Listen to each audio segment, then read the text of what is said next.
Verbs. A verb is the doing word in a sentence, such as run, play, and swim.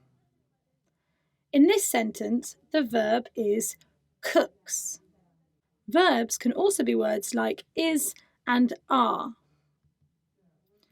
The subject is the person or object that is doing the action of the sentence. In this case, the subject of the sentence is Mark. Mark is the one who cooks. The verb in a sentence can change depending on who or what the subject is, so you need to make sure that the verb matches the subject.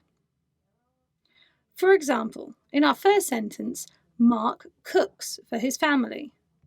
But if we look at this sentence, Jane and Michael cook for their family.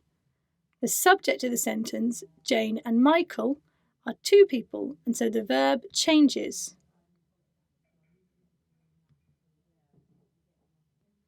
Usually, when a verb is written in the present tense, it is in its simple form. So, for example, I run and you run. You can also say we run and they run. But if there is a single object or person, such as he, she, or it, then you need to add an S to the verb. This is not true of I or you. Let's have a look at some examples. She runs for the bus. The dog barks. Or Mark cooks for his family. You need to check how many subjects there are in your sentence to see if the verb needs to change. So if there's one dog, then the dog barks. But if there are lots of dogs, then the dogs bark. If there's one girl, she runs for the bus. But if there's two girls, then they run for the bus. And if there's one computer, our computer often breaks.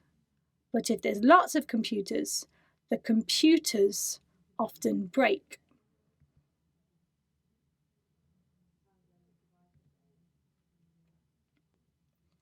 Some verbs are just odd, and you need to learn them. So, for example, if we look at this verb, I am, you are, he is, she is, it is, we are, they are. Generally, you use is if talking about one person or thing, and you use are if talking about more than one person or thing, or if you're talking about you. In the past tense, this verb is difficult too. Here, it's I was, you were, he was, she was, it was, we were, and they were. Luckily, it follows the same pattern. You use was if talking about one person or thing, and you use were if talking about more than one person or thing, or if talking about you.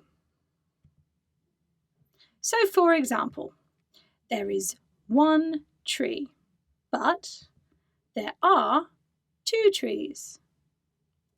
There was one elephant, but there were three elephants.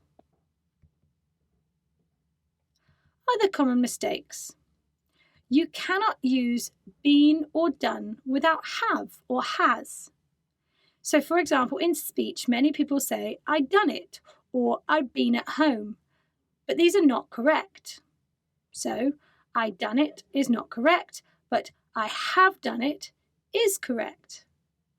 I've been at home is not correct, but I have been at home is correct. Let's look at some more correct sentences. They have been to the shop. He has done his homework. She has been swimming. We have done all we can.